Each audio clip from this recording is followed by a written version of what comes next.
Nah sekarang ini di tengah jalinan sejarah kelam kisah One Piece yang diselimuti oleh kabut Void of Centuria, keluarga V Garland perlahan mencuat ke permukaan. Bukan sekedar sebagai keturunan bangsawan dunia aja, tapi sebagai warisan masa lalu yang mungkin pernah berdiri di antara dua kutub besar, perompak, pemberontak, dan para penguasa dunia. Dalam pusaran ini, sosok Sang menjadi titik tengah dari konflik sejarah yang belum usai. Dengan darah bangsawan V Garland masa kecil bersama Raja Bajak Laut Roger, Sang tidak hanya menjadi simbol keseimbangan, tapi juga kunci dari misteri yang mengikat Joy Boy, pemerintahan dunia, dan makna sejati One Piece. Tidak lagi bisa dipandang sebagai sekedar Yonko aja loh. Sang menyimpan jejak masa lalu yang terlapis kekuatan haki kelas raja yang diwariskan. Kemungkinan keterlibatannya dalam insiden God Valley hingga sikapnya yang aneh diterima oleh Gorosei. Semua itu menandakan bahwa Sang tidak sekedar berjalan di atas jalur bajak laut aja, tapi juga memikul beban dua dunia yang terus bertentangan.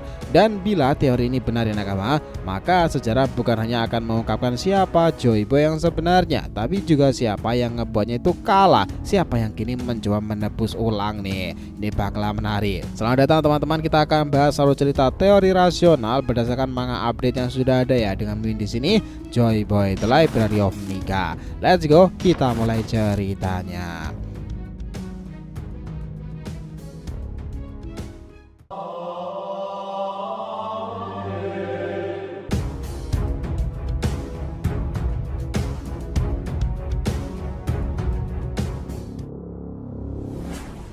Oh ya, biar terus bisa berinteraksi dengan kalian, subscribe di channel ini ya, dan bantu ramein video ini pula, oke? Disclaimer, ini adalah hipotesa dari teori resmi, bukan alur cerita ya. Kita sudah menandai di bagian atas thumbnail alur teori dan juga alur cerita. Jadi feel free nakama lebih menikmati yang versi mana, oke? Yuk kita masuk ke pembahasannya.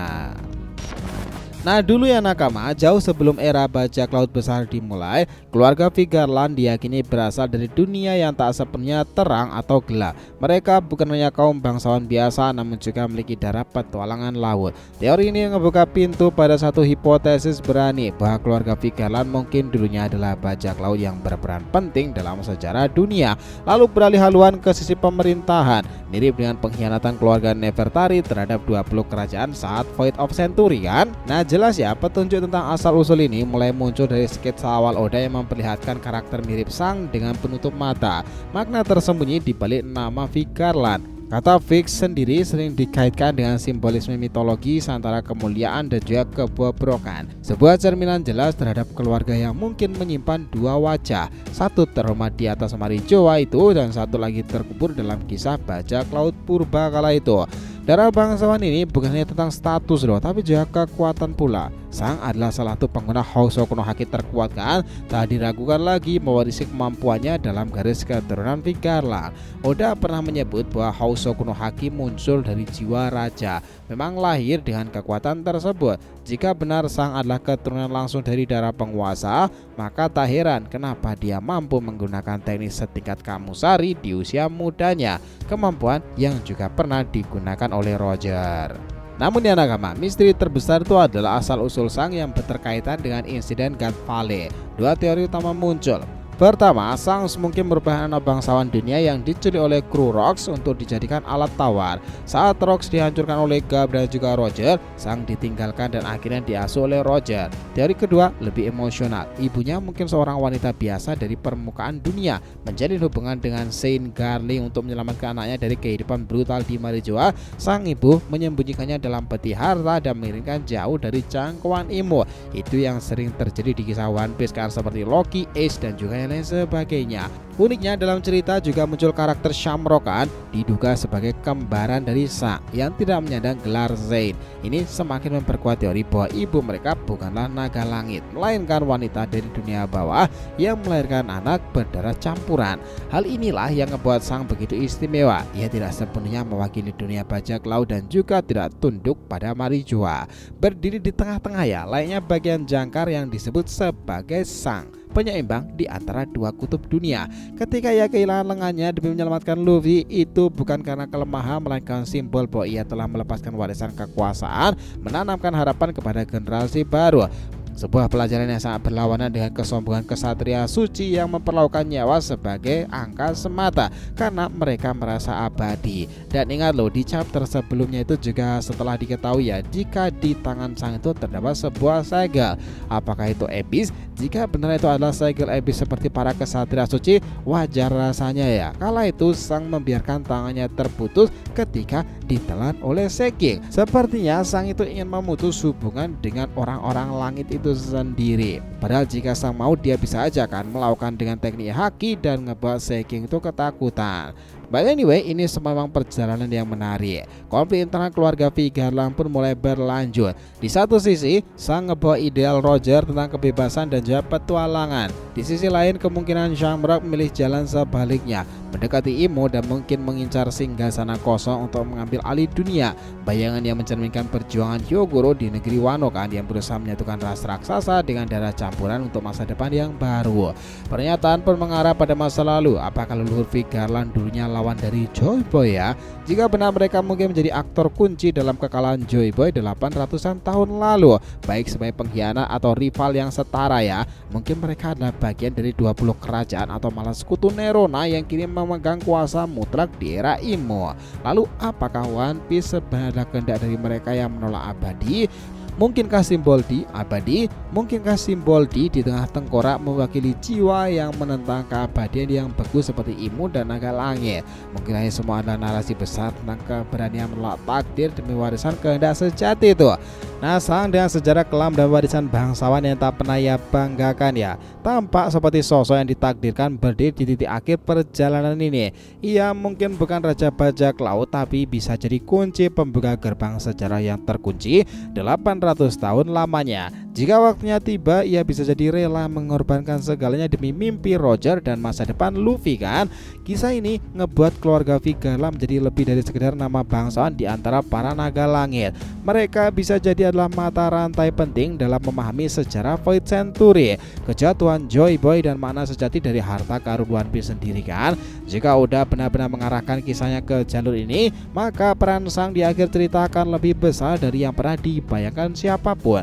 Nah, dengan semua kepihakan informasi yang ada nakama, muncul satu benang merah yang menyatukan masa lalu, masa kini, masa depan. Sang bukan hanya penjaga keseimbangan, tapi juga penjaga kunci. Bukan Roger kedua, tapi bisa jadi penerus sah yang memahami alasan sebenarnya kenapa Roger tertawa di Laughtale. Bisa jadi hanya sang yang benar-benar mengerti apa yang dimaksud Roger ketika ia bilang, kami terlalu cepat lahir ke dunia ini. Nah, di balik senyum tenangnya tersebut, sang jelas menyimpan pengetahuan yang sangat terbatas dimiliki orang lain. Saat ia datang kemari juga berbicara dengan Gorosei, jika tidak Shamrock ya, jelas terlihat ia bukan hanya sekedar meminta sesuatu, tapi memberikan peringatan. Hanya sedikit orang yang bisa berdiri sejajar dengan Gorosei tanpa gugur. Sang adalah salah satunya. Apa yang membuat mereka mau mendengarkannya? Mungkin karena darah Vigarland yang mengalir di dalam tubuhnya, atau mungkin karena ia tahu sesuatu yang bahkan Gorosei pun takut untuk diungkap. Itu ngebuat kita pada titik paling menarik. Jika sang memang berasal dari Vigarland, mewarisi kekuatan bangsawan serta haki kelas dewa, mengapa ia justru memilih jalan bajak laut dan menyerahkan harapan pada Luffy itu? Jawabannya bisa jadi karena ia sudah melihat sisi gelap Marijua kan. Ia tahu betapa rusaknya dunia yang dikendalikan oleh orang-orang yang menganggap diri mereka dewa. Ia tahu kekuatan tak bisa mengubah dunia, yang bisa mengubah dunia adalah kehendak kan. Kehendak itulah yang mungkin dimaksud sebagai Will of D. Sang mungkin bukan pembawa huruf D, tapi ia melindungi mereka semuanya, penjaga jalur artinya. Mas dengan orang-orang seperti Luffy bisa tumbuh, belajar, dan pada akhirnya ngebawa dunia ke era baru yang bebas dari belenggu Marijua.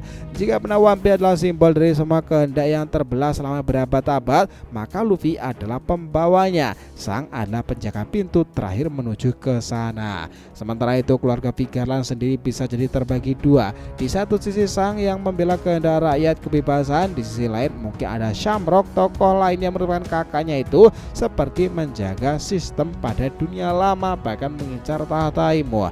Perpecahan ini mirip seperti pertarungan bersaudara di berbagai kisah besar kan, Ace, Blackbeard, sampai pertarungan Sasuke Itachi. Satu ngebawa terang, satu memiliki kegelapan.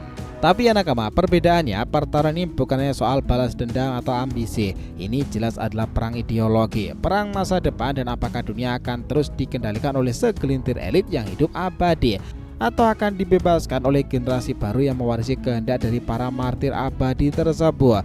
Lebih dalam lagi, teori ini juga menyentuh soal misteri Joy Boy kan. Bila benar-benar leluhur V Garland punya haki sekuat Joy Boy, maka bisa aja mereka bukan hanya lawan tapi dulu adalah sekutu yang berkhianat kan. Informasi tentang bagaimana besarnya kelompok mereka di masa lalu. Apa yang terjadi tentang V Garland itu benar-benar semakin menarik setelah movie Uta kala itu. Dan itulah kenapa ya teman-teman, mungkin Oda begitu hati-hati akan memperlihatkan Sang ke depannya. Dan akhirnya seperti apa? Karakter ini memang sangat-sangat spesial ya. Puzzle terakhir yang menunggu waktu yang tepat untuk ditempatkan, karena dia itu ibaratnya master plan loh untuk kebangkitan Sang Dewa Matahari Nika. Elbaf sendiri itu sudah banyak informasi tentang Sang, dan artinya semakin banyak Sang muncul, seperti yang dikatakan Oda, One Piece tinggal menunggu waktu aja, mungkin beberapa tahun ke depan lagi itu akan segera tamat loh. Dan Sang akan berperan besar untuk informasi tentang Red Line, Poneglyph, atau bahkan Love Tale serta Dewa Dewi dari Akuma no Mi itu sendiri loh. Itulah perannya sangat luar biasa sebagai kaisar dunia laut Yonko sendiri. Jadi kalau mau disimpulkan, Oda benar-benar menanamkan semua petunjuk ini sejak lama. Maka Sang bukan hanya karakter penting tapi figur sentral dalam konklusi besar cerita One Piece. Ia adalah representasi konflik internal darah bangsawan tapi hati seorang bajak laut. Warisan kekuasaan memilih untuk membimbing generasi baru kan, melalui apa yang telah dia lakukan selama ini untuk Luffy dan juga para bajak laut lainnya. Perannya ke depan itu sangatlah luar biasa. Keluarga V Garland dalam dirinya itu menjadi simbol dari ambiguitas moral kisah One Piece. Mereka bisa aja dulu adalah pengkhianat Joy Boy atau mungkin malah pihak netral yang kini terpecah menjadi dua. Apapun kebenarannya nanti, yang jelas sejarah akan berulang kan. Kali ini dunia punya kesempatan kedua. Jika Joy Boy dulu gagal karena dihianati, maka Luffy tak akan dibiarkan sendirian. Dan itulah Sang mungkin adalah penjaga terakhir dari kehendak lama yang memastikan tak ada lagi pengkhianatan di era baru sekarang ini nakama. Itulah kenapa generasi ketiga Nika akan sangatlah powerful. Jadi itulah tadi pembahasan kita mengenai apa yang terjadi pada kisah One Piece ke depannya. Terima kasih banyak telah mengikuti cerita ini sampai akhir. Jika kalian punya pendapat, langsung aja komentar di bawahnya dan kita akan usahakan respon, oke? Sampai jumpa di video selanjutnya nakama, dan Joy Boy Sang Nika telah kembali ke peradaban One Piece.